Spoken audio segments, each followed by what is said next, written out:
Hello friends, good morning. आज हमार आंदामाने 6th day. আমরা আজ পোর্ট ব্লেয়ারে 3টি মিউজিয়াম দেখব আর দেখব মাউন্ট হেরিয়েট। এখন আমরা লোকাল বেকারি আউটলেট থেকে ব্রেকফাস্টের জন্য টিফিন প্যাক করে নিলাম।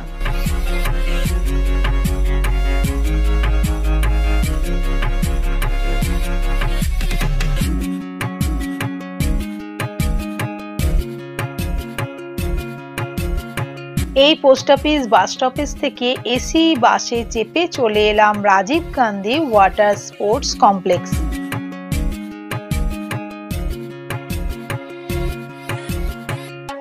কিন্তু ভিতরে গিয়ে দেখি সব ফাঁকা। সাইক্লোন অ্যালার্টের জন্য রস আইল্যান্ড যাওয়া বন্ধ।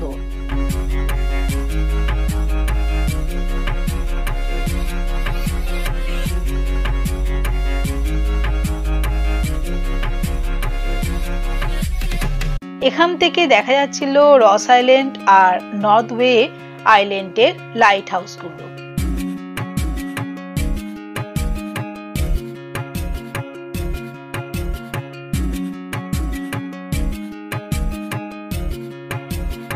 পাশেই সুন্দর একটি পার্ক। এই পার্কে আমরা এখন চলে এলাম। এটা হলো চিলড্রেন ট্রাফিক পার্ক। খুব সুন্দরভাবে সাজানো গোছানো পার্কটি। এখানে কোনো এন্ট্রি ফি লাগলো না। পার্কটা বেশ বড়, অনেক হাঁটার সুন্দর রাস্তা দিয়ে সব মর্নিং ওয়াক করছে। বসার জায়গাগুলো খুব সুন্দর। একটা ক্যাফেও রয়েছে এখানে। এর পাশে রয়েছে ফিশারিজ মিউজিয়াম। টিকিট মূল্য 10 টাকা। তিমি মাছের স্কেলিটন, সত্যিকারের মানে তিমি মাছের কঙ্কাল। স্পার্ম হুইল, তাই তো? এটা হচ্ছে ছানা। ফিশারিজ মিউজিয়ামের সামনে রাখা আছে বাচ্চা তিমি স্কেলিটন। ঢুকে দেখলাম হাঙর, সামুদ্রিক প্রাণী সব প্রিজার্ভ করে রাখা। মাঝে রাখা আছে করাত মাছ বা কমন। এছাড়া প্রচুর কোরাল, ঝিনুক, কড়ি আরো অনেক কিছু দেখলাম। এখানে নানান ধরনের কোরাল রাখা রয়েছে। কোরালেরই কত নাম।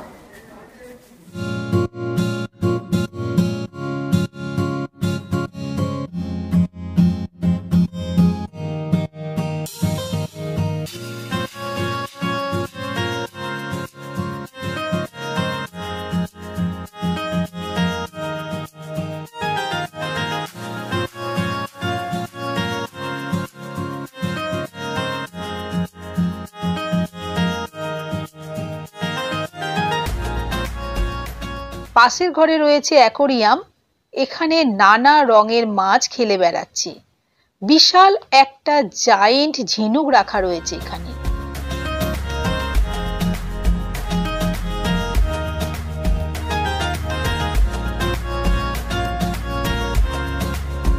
সি হর্স, সমুদ্রের ঘোড়া।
বেরিয়ে মিউজিয়াম স্টল থেকে জারওয়া, পুতুল আরো অনেক স্টোনের আইটেম কিনলাম।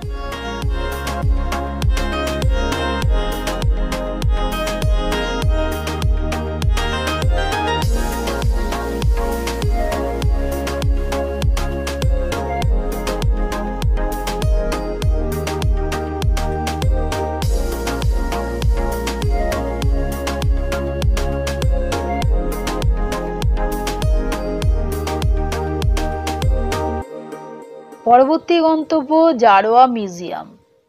অটো করে 10 মিনিটের মধ্যে পৌঁছে গেলাম জোনাল অ্যানথ্রোপোলজিক্যাল মিউজিয়ামে। এখানে টিকিট মূল্য ছিল 30 টাকা।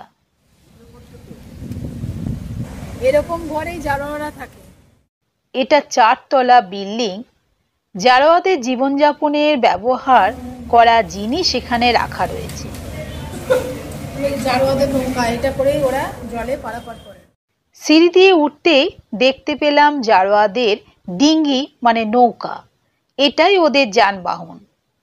জারোয়া লাইফস্টাইল জানতে গেলে এখানে আসতে হবে। একটা হলে টিভির মধ্যে জারোয়া এবং আদিবাসীদের ডেলি লাইভ প্রোগ্রাম চলছে। এটা খুব ইনফরমেটিভ। এখান থেকে জারোয়াদের অনেক ইনফরমেশন পাওয়া যায়।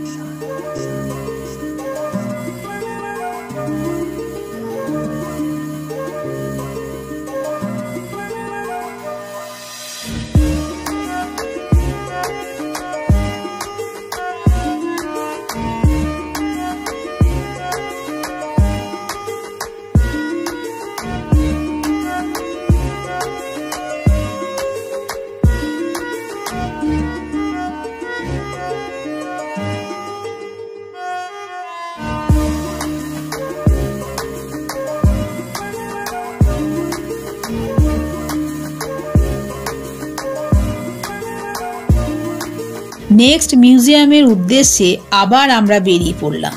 এবারও বাসে করে 10 মিনিট যেতেই সামুদ্রিকা নেভেল মিউজিয়ামে পৌঁছে গেলাম।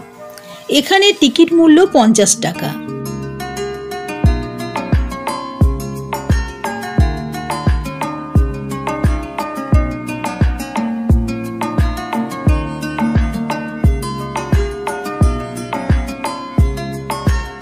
এখানে একটা মাচার মতো ঘর থেকে মাউন্ট হেরিয়েন ভালোভাবে দেখা যাচ্ছে।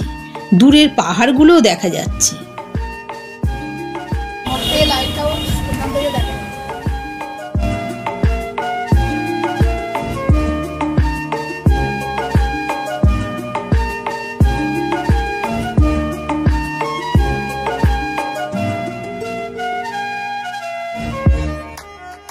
এখানেও পরপর 3টি রুমে কোরাল ও অন্যান্য সামুদ্রিক জিনিস রাখা রয়েছে।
রয়েছে কেনাকাটা করার জন্য একটা স্টল।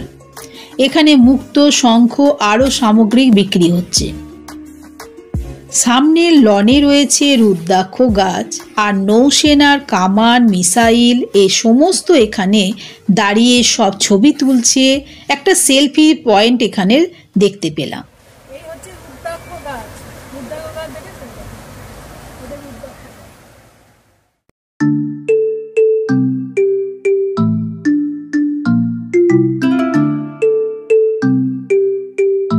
নেক্সটে আমরা চললাম চাথাম জেটি। সেখান থেকে ভেসেল করে খেয়াপার হয়ে যাব নর্থ বে আইল্যান্ড। ভেসেলের টিকিট পড়েছিল 13 টাকা করে।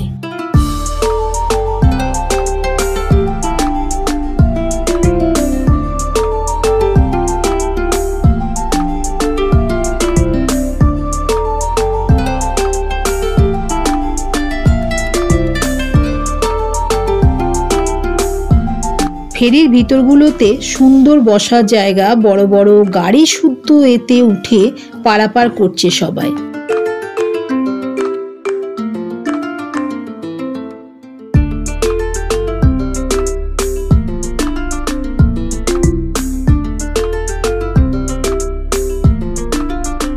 এপারে পৌঁছে জিপ ভাড়া করে নিলাম।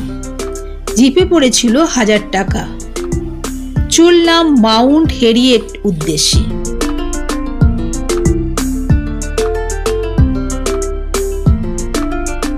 সমুদ্রের পাশ দিয়ে গিয়ে পাহাড়ে উঠতে লাগলাম। পাহাড়ে একটু উঠতেই একটা ভিউ পয়েন্টে আমরা দাঁড়ালাম। আমরা লাল 20 টাকার পেছনে যে পাহাড়ের ছবি দেখি, এখান থেকে সেই পাহাড়, লাইট হাউস আর নারকেল গাছের ছবি নিজের চোখে চাক্ষুষ দেখলাম। পাশে যেটা গাছ, দু সাইডে নারকেল গাছ, লাইট হাউস,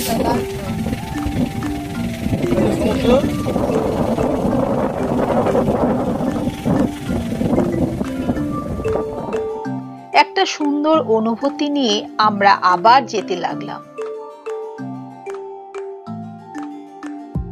একটু যেতে ফরেস্ট চেকপোস্টে গিয়ে গাড়ি পারমিট করাতে হলো। পার হেড 50 টাকা আর গাড়ির জন্য 30 টাকা লেগেছিল এখানে। আবার আমাদের গাড়ি এগোতে লাগলো। চারিদিক সবুজ, এখানে অনেক রকমের পাখি আছে। আমরা আসার সময় সিঙ্গারা কিনে নিয়েছিলাম, সেটাই এখন খেতে খেতে চললাম। 10 টাকা সিঙ্গারা।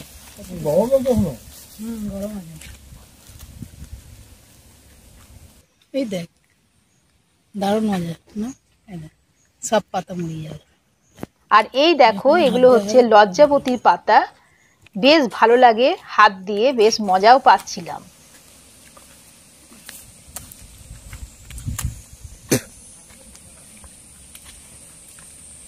মাউন্ট হেরিয়েট হলো মিডিল আন্দামানের সবথেকে উঁচু পাহাড়। উপরে উঠে দেখলাম সুন্দর ভিউ পয়েন্টে ভরা চারিদিক, মেঘ অনেক কাছে। এখানে এসে পাহাড়ি অভিজ্ঞতা পেলাম। নর্থ বে ভিউ পয়েন্ট।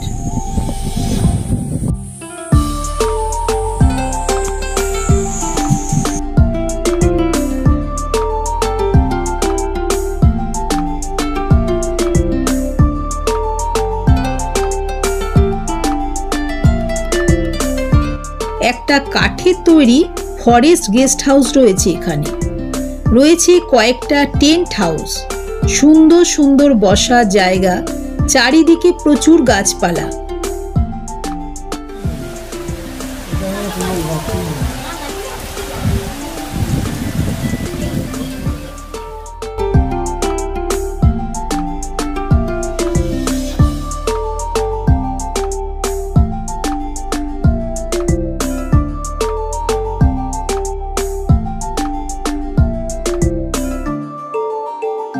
জার্নি ওই জয়ন্তী ভিডিওগুলো ভালো লাগছে তো? যদি ভালো লেগে থাকে বা অন্য স্বাদের উপস্থাপনা মনে হয়, তাহলে দয়া করে আমার চ্যানেলটি সাবস্ক্রাইব করে নিন। আর আমার ভিডিও সবার আগে আপনাদের কাছে পৌঁছাবার জন্য নোটিফিকেশন অন করে রাখুন।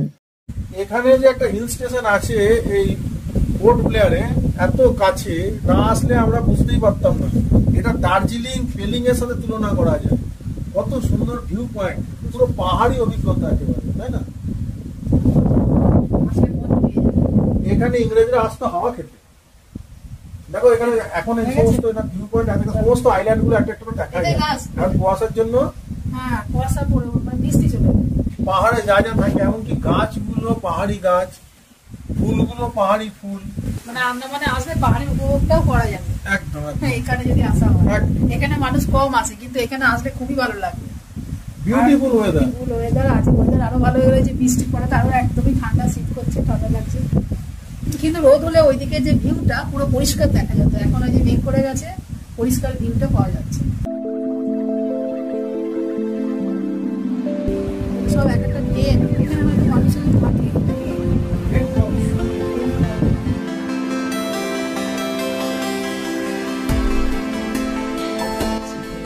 এখন আমরা 1 ঘন্টা সময় কাটিয়ে রওনা দিলাম জেটির উদ্দেশ্যে।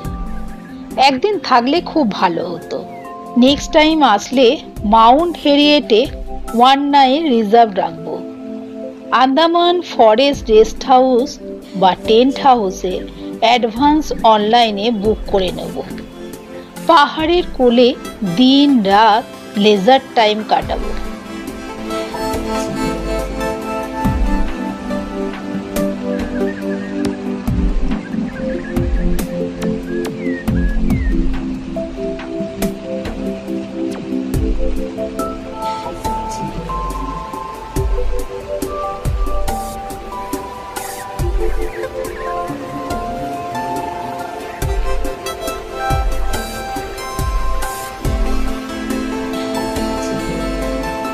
এই জিপে যেতে যেতে চারিদিকে যে সুন্দর পরিবেশ, সেটাও কিন্তু দেখার মতো।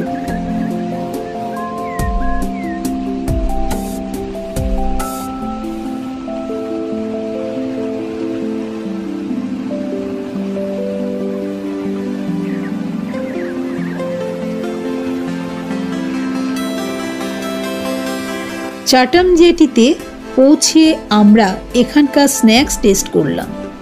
পরবর্তী আন্দামানের লাস্ট ভিডিও নিয়ে আসছি খুব তাড়াতাড়ি। সবাই খুব ভালো থাকবে, সুস্থ থাকবে আর আমার ভালোবাসায় থাকবে। বাই।